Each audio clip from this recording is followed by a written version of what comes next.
नमस्कार, मैं संयोग हूँ और फार्मिंग विद संयोग में आपका स्वागत है। भाई साहब, बहुत दिनों से सोच रहा था कि कुछ सब्सक्राइबरों ने कुछ क्वेश्चंस पूछे थे मूंग की खेती को लेकर कि मैं उनके क्वेश्चंस पे से उनकी वीडियो बनाऊँ उनके नाम लेकर। तो ये हो नहीं पाया, आज मौका मिला है।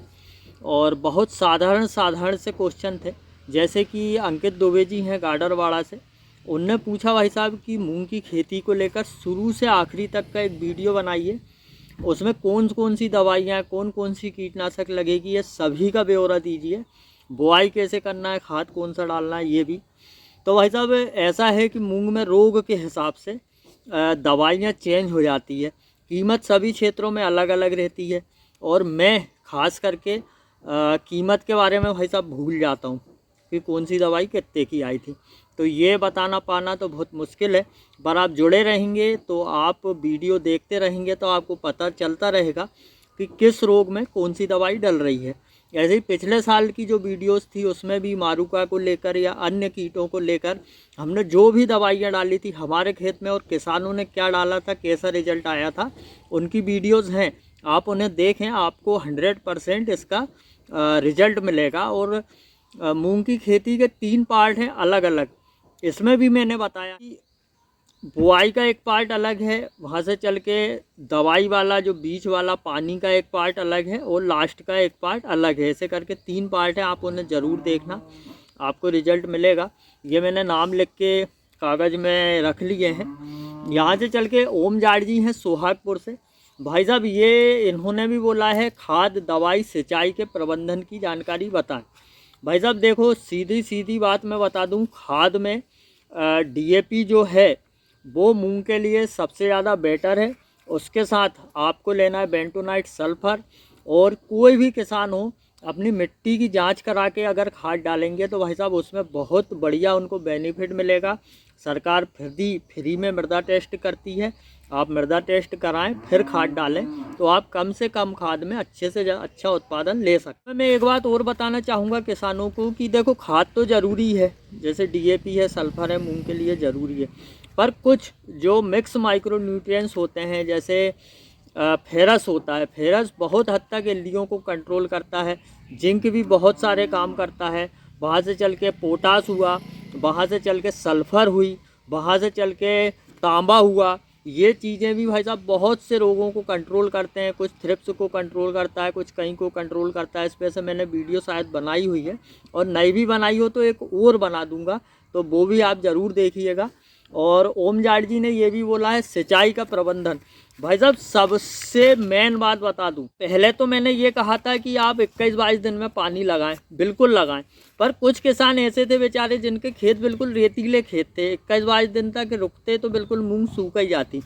तो आपके खेत में आप ये देखें कि दोपहर के समय में आपकी मूंग कितनी लटक गई है, मतलब बिल्कुल मुरझा गई है। उसको आप तपासें, इतना तपास लें वो मूंग को कि दोपहर में बिल्कुल लटक जाए। 4-5-6 दिन के लिए आपको ऐसा लगने लगे कि यार अब सूखी जाएगी, तब पहला पानी दे दें। वैसे तो 21-22 दिन में पहला पानी देना चाहिए, रेगिस्तानी जो रेता वाले इलाके हैं उनको छोड़ के। और बिल्कुल ना डरें, मूंग में हाइट बढ़ाने वाली किसी भी प्रकार की जेबरिलिक एसिड वाली दवाई का स्प्रे ना करें, और मूंग आपकी बिल्कुल चलेगी, बहुत अच्छा उत्पादन भी देगी लास्ट में जाके। सिंचाई का प्रबंधन बता दिया। दवाई के बारे में मैंने शुरू में ही बता दिया अंकित जी के टाइम पे कि दवाई जो रोग आते हैं जिस टाइम पे, उस तरह से हमें उसका बेनिफिट लेना चाहिए। आगे बढ़ते हैं हम भाई साहब। पवन जी ने भी यही बोला है कि वाटर मैनेजमेंट पर से वीडियो बनाए। तो मैंने आपको पानी देने का तरीका बता दिया है कि पहला पानी 21-22वें दिन पे दें, दूसरा पानी फिर आप तपास के दें 20 दिन पे। ऐसे करके आपके 40 दिन हो जाएंगे। और मूंग आप कोई सी भी लगा रहे हैं, जैसे बहुत लंबी वैरायटी हुई अगर 70-75 दिन की, तो 40-42 दिन के बाद फूल दिखने लगते हैं। और कम दिन की है तो 35 से 40 दिन पे फूल दिखने लगते हैं। फूल दिखने के बाद में आप लगातार एक तरफ से लौट के आएँ, खेत भी ना सूखने दें, 2 पानी दे दें। इस तरह से 4 पानी में आप मूंग पका सकते हैं। हाँ, मगर कुछ किसान ऐसे हैं जिनको एक ही पानी मिला है, या एक ही पानी दें वो उगाने के बाद में, जैसे 2 पानी, तो किसान पानी देने के बाद में रुक जाएं, बहुत दिन तक रुकते रहें। मूंग बहुत अड़ियल है, बिल्कुल नहीं सूखती है, आप इस बात से निष्फ़िक्र रहें। आप लगभग 27-28 दिन में आप मूंग आपने उगा ली है और उसके बाद में 27-28 दिन या 1 महीने बाद आप अगला पानी दे दें और फिर पानी नहीं दें तो भी आप बराबर दवाई के स्प्रे करते रहें, आपका एवरेज जो है भाई साहब वो भी आप एक पानी में भी लगभग 3.5 से 4 कुंटल एकड़ आराम से ले सकते हैं। दवाइयाँ इसमें कौन कौन सी डालनी है, क्या करना है, इसके लिए आप मुझे कमेंट करेंगे भाई साहब, तो मैं इसके लिए भी आपको वीडियो बना के दे दूँगा। आगे हैं हमारे हरपाल सिंह जी। इन्होंने पूछा है हरपाल सिंह जी ने कि मूंग में 8 दिन पर मच्छर या इल्ली मार जो हम डालते हैं, जो जाले वाली इल्ली आती है 8 दिन पर 7-8 दिन पे, जो रिजल्ट जिसका बहुत ज़रूरी है लेना, जो 2 पत्ती की मूंग होती है उसके बीच में जो है इल्ली जाला बना देती है, अंडे दे देती है, तो कोपल नहीं चल पाती है। तो उसके लिए ये पूछ रहे हैं कि उस टाइम पे जो हम स्प्रे करते हैं क्या उसमें चारा मार डाल सकते हैं। तो भाई साहब आप उस समय पर बिल्कुल भी चारा मार नहीं डाल सकते हो। वो मैं रीज़न आपको बता देता हूँ कि उस समय पर रहती है मूंग बहुत छोटी और उस समय पर चारा ढंग से उगता भी नहीं है। चारा ढंग से उगता है लगभग 10, 20, 22, 25 दिन के बाद।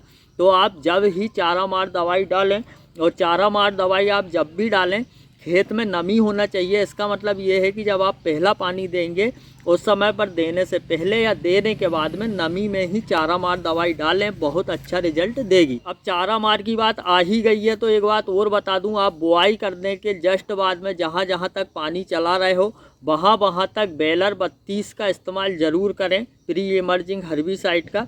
ये लगभग आपको 20-22 दिन तक चारा उगने ही नहीं देगी, और फिर आपको अगर उगता भी है तो आप अगला जो पानी चलाएंगे जो बताया है 20-22 दिन पे, उस समय पर चारा मार डाल देना। चारा मार कौन कौन सी डालना है, कौन कौन सी डाली है मैंने, उसका कौन सी चारा मार का कैसा रिजल्ट है, इन सभी की वीडियो है मैं अपनी मूंग की खेती की जो प्ले लिस्ट है वो डिस्क्रिप्शन में दे दूंगा, आप उसे ज़रूर देखना।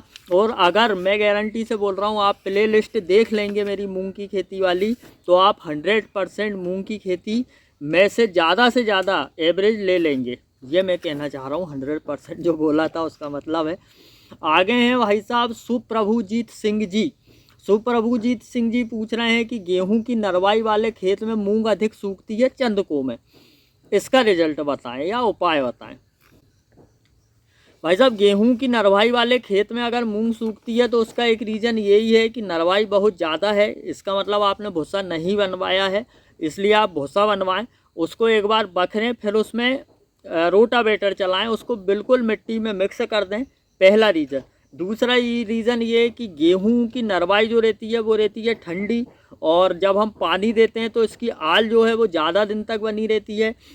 आल ज़्यादा दिन तक बनी रहती है भाई साहब, तो उससे क्या होता है कि एक तो आल के कारण सूखती है, दूसरा ये है कि उसमें फंगस लग जाती है, इस कारण से सूखती है। आप सिर्फ एक उपाय करें, अच्छे से अच्छे कीटनाशक फफूंदनाशक से, जैसे कि कास्केट हुआ, हमने पिछले साल किससे बीज उपचार किया था उसका वीडियो मैं इस वीडियो के बाद में छोड़ूंगा, आप उसे ज़रूर देखना, उससे बीजोपचार करें। और जब आप बोनी करते हैं अपने खेत में जिसमें नरवाई है उसमें, तो बोनी करने से पहले आप लगभग 8 या 10 किलो पर एकड़ के हिसाब से यूरिया और पोटास मिलाकर अपनी ज़मीन में डाल दें, उसके बाद बुआई कर दें, उसके बाद पानी दे दें। तो यूरिया क्या करेगा भाई साहब, आपकी जो गेहूं की नरवाई है उसको बहुत जल्दी से सड़ा के गलाने का काम कर देगा, डीकम्पोज कर देगा। तो आप ये काम ज़रूर करें, आपकी नरवाई वाला जो खेत है उसमें आपकी मूँग बिल्कुल नहीं सूखेगी। सुप्रभुजीत सिंह जी के बाद हैं नेक्स्ट हमारे भास्कर कोरब जी नरसिंहपुर से। ये पूछ रहे हैं मूंग अदर जाती है, बढ़ जाती है, फूल के समय का प्रबंधन बता दें। भाई साहब इनकी मूंग अदर जाती है मतलब कि या तो आप भाई साहब मूंग संघन बो देते हैं, बहुत ज़्यादा बोते हैं, उसके बाद में आप मूंग को सिडल से कम गाले पे बोते हैं, 7 या 9 इंच पे बोते हैं। उसके बाद में एक कारण और है, आप जो मूंग बोते हैं उसमें पानी जल्दी देते हैं, फिर मूंग उठाव नहीं करती है भाई साहब, तो आप जेबरेलिक एसिड वाली टॉनिक का इस्तेमाल करते हैं, इसलिए आपकी मूंग गदरा जाती है। नहीं तो ऐसी कोई सी मूंग नहीं है यार जो गदरा जाती हो। तो भाई साहब आप पानी का मैनेजमेंट बना के चलें, और किसी भी प्रकार की पौधे को बढ़ाने वाली आप टॉनिक जो है उसको ना डालें। आप जो भी सूक्ष्म पोषक तत्व हैं, जो भी बेसल डोज है उनका अच्छे से अच्छा इस्तेमाल करें, सही डोज लें, मतलब कि आप, तो आपकी मूंग जो है वो बिल्कुल नहीं गदराएगी, और आपका जो प्रबंधन है वो बहुत अच्छा चलेगा। आपने पूछा फूल के समय का प्रबंधन बताएं। आप फूल के बाद में पानी देते हैं, फूल के बाद में देखो कोई भी मूंग है वो वैसे ही बढ़ती है। आप लोग क्या करते हैं, अधिकतर किसान मैंने देखा है मूंग को बढ़ाने की दवाई डालते हैं, जैसे हर्बिसाइड डालते हैं, उससे मूंग बैठती है। तो किसान क्या करते हैं कि उसमें जेबरेलिक एसिड वाली टॉनिक, जैसे कि पोषक सुपर हुआ, एक का नाम और भूल गया मैं, शायद आप इस टाइप की टॉनिक डालते हैं तो वो एकदम से बमकती है, हाइट पकड़ती है। आप ये ना डालें, अगर हर्बिसाइड आपने डाली है तो आप सियाफ्टान 10L डालें, इसाग्रो डाल दें। इससे क्या होगा कि जो हर्बिसाइड का साइड इफ़ेक्ट है वो ख़त्म हो जाएगा और आपकी फसल जो है वो धीरे धीरे अच्छे तरीके से। फूल के समय के मैनेजमेंट में 2 टॉनिक बहुत अच्छी है, एक फेंटेक प्लस। अगर आपकी मूंग की फसल में आपने बेसल डोज कम लिया था, आपने किसी भी प्रकार के मिक्स माइक्रो न्यूट्रिएंट्स का इस्तेमाल नहीं किया था, तो आप फेंटेक प्लस चला सकते हैं।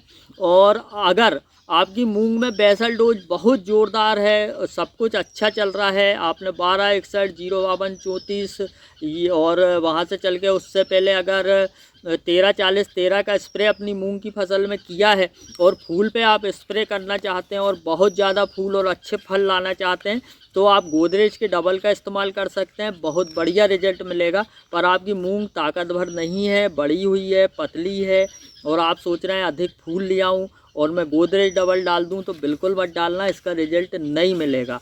तो भाई साहब ये थे कुछ हल्के फुल्के से सवालों के जवाब जो मैंने आपको देने की कोशिश की है कम से कम समय में। मैं उम्मीद करूंगा ये अच्छा लगा होगा और इन जवाबों को सुनकर अगर आपके दिमाग में कोई क्वेश्चन आ रहा है या आपकी भी कोई समस्या है तो आप उसे पूछें, मैं उसे हल करने की कोशिश करूंगा। उम्मीद करूंगा वीडियो अच्छी लगी है, अच्छी लगे तो भैया शेयर कर देना और नहीं लगे तो कोई बात नहीं। जय राम जी की।